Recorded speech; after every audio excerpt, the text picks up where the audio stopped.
Are we having a hearing today or letting you talk all day? Because I got a hearing at 10. I have another hearing at 10. You're wasting my time. Again, Mr. Myers, this isn't your world. This is your courtroom. Where's the Zoom? Why can't my family Why can't my family be on Zoom right now? Explaining what the rules are. There's no rule that my family can't attend on Zoom. Keep going. Let's go. Keep interrupting. I'm going to hold you in direct contempt of court. You don't scare me, bro. Let's do the hearing. All right, I'm holding you in direct contempt of court this time. If you could take him into custody. I'm charged with being 150 feet from a protected location in a moving vehicle. So will I be charged on the way home because I drove past on the way here and home? I'm going to drive past the same location that you're arraigning me for and make a mockery of this whole fucking thing. Right. Are we done here? So you want motion to compels? Because I know judges hate motion to compels. Because I'm going to file one every day. Where's the disclosure? It's been so. Again, Mr. Myers, you've asked a litany of questions here. I got to talk fast before I get arrested. 911, what's your emergency? No! You gotta do it! So Lane was arrested again, and it was at his second hearing for the supposed injunction violation against Shannon Walker. Now, if you remember, Lane was arrested while walking into court on the day he was supposed to depose Sergeant Deloria. And it's because Lane drove past the school that Shannon works at. We are about to throw it to Lane, and he's going to explain to you how he ended up with this bogus injunction violation in the first place. I went to jail last night because I hurt Shannon Walker's feelings. Yesterday. I spent the night in jail last night because let's put this together. So I made one call to Shannon Walker and left a voicemail. Other people called and left voicemails, not me. I made a couple of YouTube videos about a public employee.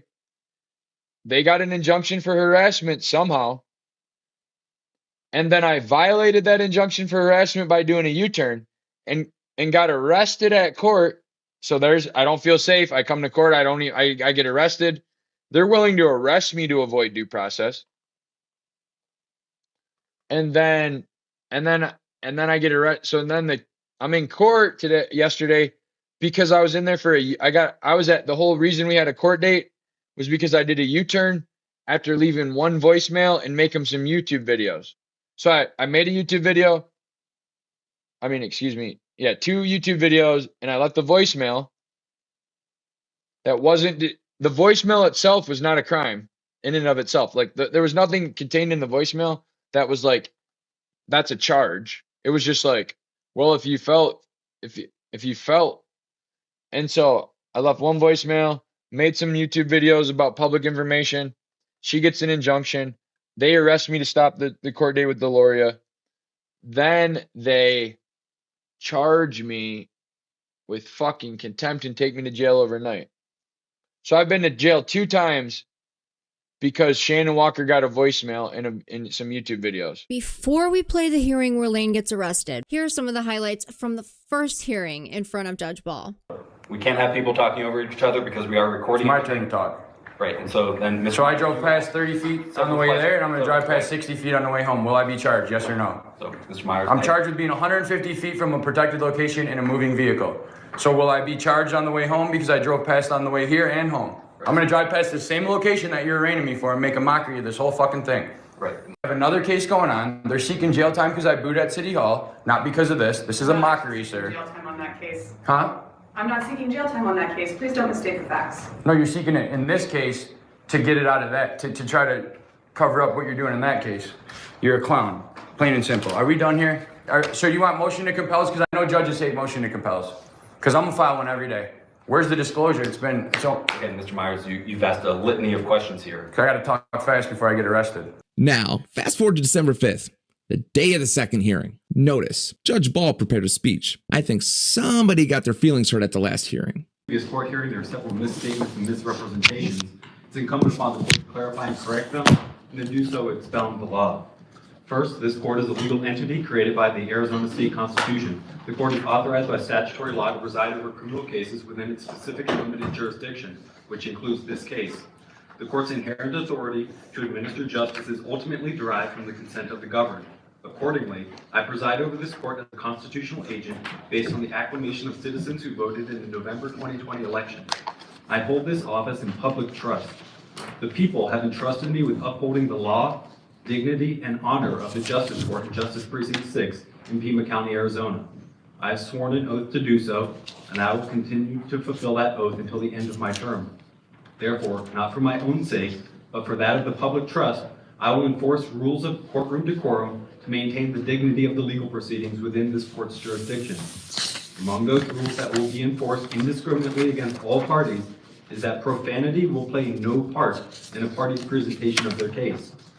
At the previous court hearing, the court attempted to repeatedly warn the parties against using such language, but decorum was repeatedly breached.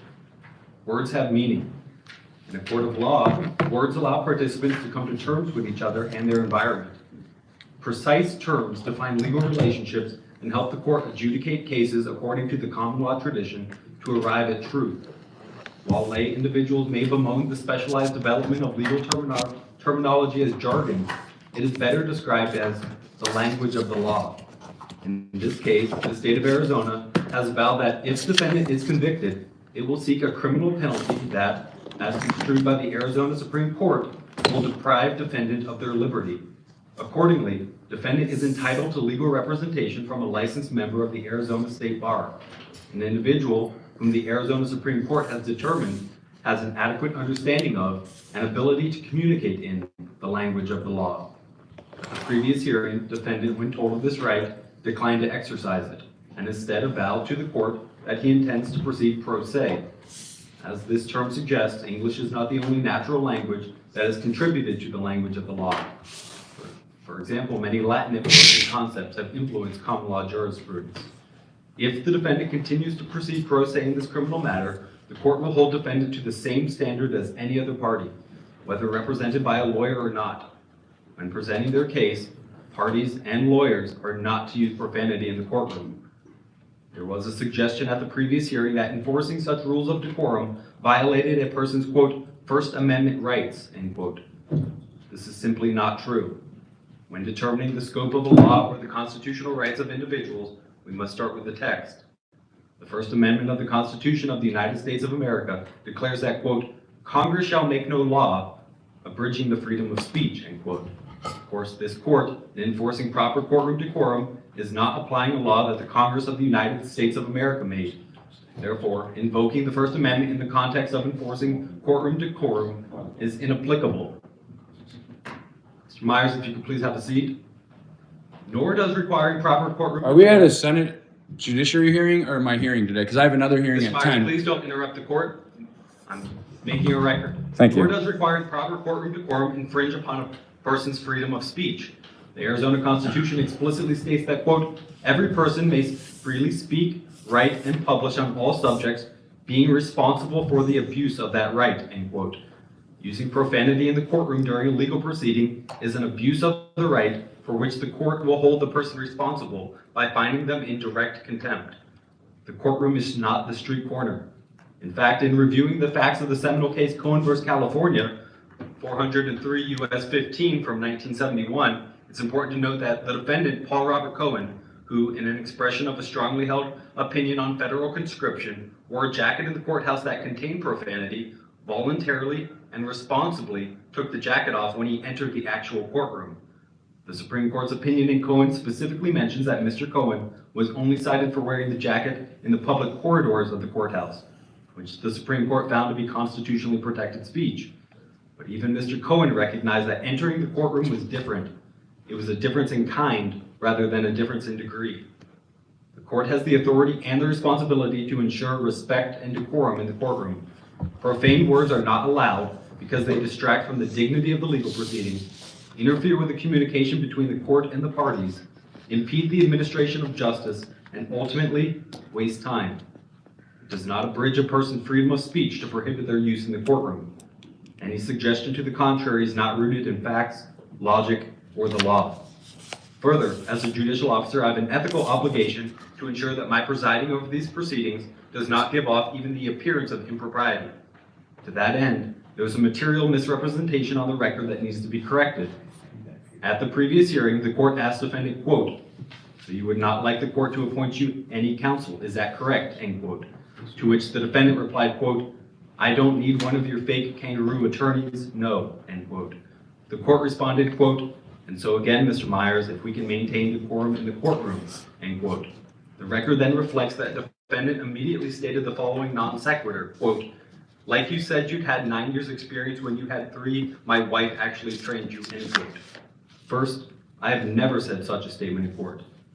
To the degree that I can infer that defendant is alluding to a statement on a website that indicated to the public that I had worked for the United States District Court for the District of Arizona in 2014, worked for the federal court in the Southern District of California in 2015, back at the federal court here in Tucson in 2016, 17, 18, 19, and into 2022, at which time I resigned my position to stand for a candidate in the election as Justice of the Peace, for which this seat that I have held on and before half of the people of the judicial precinct in 2021, 2022, 2023, and now here in 2024, the accusation that I only have 3 years of judicial experience is patently incorrect. I mean, we can clear this 3-year, 9-year debacle up real quick. Let's just go to Judge Ball's website. Well, that is weird. Why would anybody want the website taken down? This does not even deserve a captain's log introduction, because this is dead serious. My mother and my father are angry at me and blaming at me. It's my fault. I admit it's my fault. I want everything off the internet. I'll send in detectives. I'll send in police. I'll send in everything in my power. Get everything off of the internet now, now, now, now, now, now. Curse the trolls. Peace to everybody else. My entire legal career has been spent as an employee of the judiciary, working with judges in chambers. Mr. Myers, if you could please have a seat. Why isn't there Zoom right now? Because my family to see this? This was ordered for an in-person court hearing. So Why can't my family attend right now from Michigan? Again, Mr. Myers, it was ordered for an in-person court hearing. If you could please have a seat. Like I was saying, my entire legal career has been spent as an employee of the judiciary, working with judges in chambers and in the courtroom to administer justice as a judicial law clerk and now as a judicial officer. Next, before we proceed to the second half of the defendant's statement, which is also incorrect, I want to first explain from a decorum standpoint how the rest of the pretrial proceedings are going to play out in this case. The court will continue to fulfill its oath and execute its duty as a presiding officer in the courtroom. I will guide and direct the parties. The parties will speak directly to the court. They will not speak to each other. Only one person shall speak at any given time. When the court is speaking, everyone else shall remain quiet. The parties shall remain seated unless they seek recognition to speak from the court. If a party wishes to add to the record, they shall silently stand and wait to speak until called upon by the court. Mr. Myers, you're leaving a warrant is going to issue for your immediate arrest. Are we having a hearing today or letting you talk all day? Because I got a hearing at 10. I have another hearing at 10. You're wasting my time. Again, Mr. Myers, This isn't your world. This is your courtroom. Where's the Zoom? Why can't my family see? of the court? Why can't my family be on Zoom right now? Explaining what the rules are. There's no rule that my famally can't attend on Zoom. Keep going. Let's go. Keep interrupting. I'm going to hold you in direct contempt of court. You don't scare me, bro. Let's do the hearing. All right, I'm holding you in direct contempt of court this time. If you could take him into custody, I'm going to, in the interest of justice, I'm appointing you as Mr. William Parvin to represent you on your behalf. But I will set this in front of another judge for sentencing on the direct contempt. How is this my court hearing? This was a setup. I had a motion to hear today. Oh no, it's all good. Direct contempt. I'm not taking a point-appointed lawyer either. This is bogus. My family couldn't watch on Zoom, and you're going to sit here and give this speech? I am. I'm not sure though. Oh, my bad. Why would I get arrested for... This is so crazy. This is such an embarrassment to the court. 9 years. You lied on your website, bro. You have been in judge for 3 years. Lane ended up going to jail overnight. Thankfully, he was released the next day. This next clip is Lane going live as he walks out of jail. Jail is destined institutions. That's all they got. But I don't fit in those places.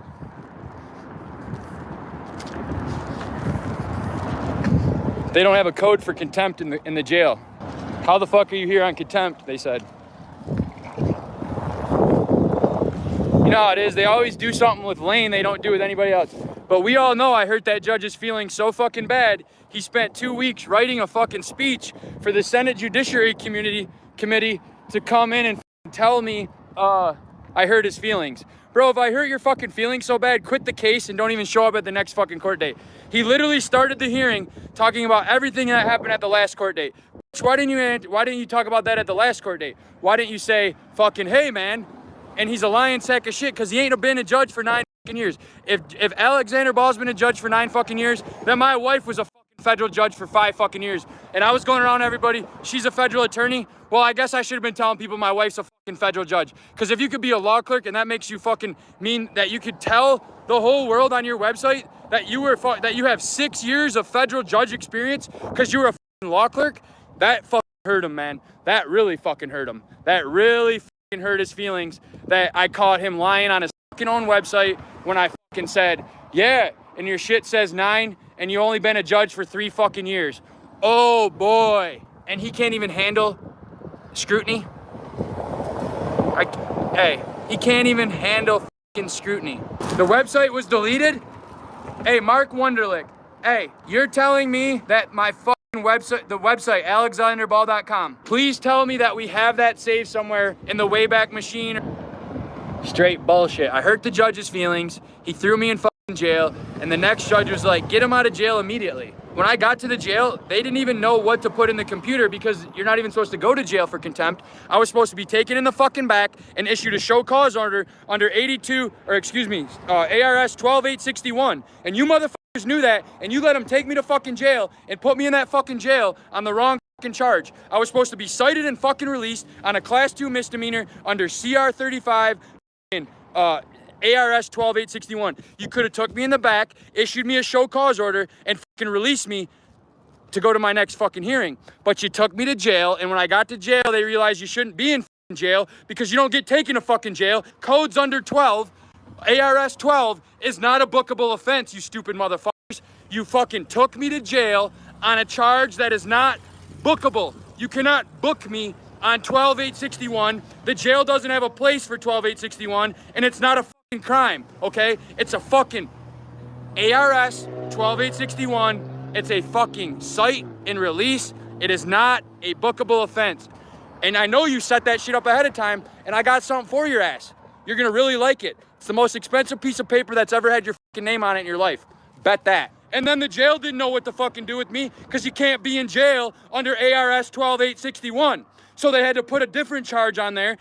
They had to make up a fucking charge to book me into jail on. That wasn't even the charge I was charged with. And then Judge Cornejo had to sort that shit out this morning because you dumb motherfuckers took a man to jail for a charge that is not a bookable offense. And you motherfuckers are gonna pay me a lot of fucking money for doing it. So how's everyone doing today? Is everybody having a good day? With all that being said. Now I want everyone to make sure to go over to Lane's channel and like and subscribe. We'll have links in our description on how to go over to his channel and also how you can donate to Lane. If you're not familiar with our channel, we're Dark Times with Nico and Sai. And if you can, give us a like and subscribe. And we will see you in the next video. Thanks for watching.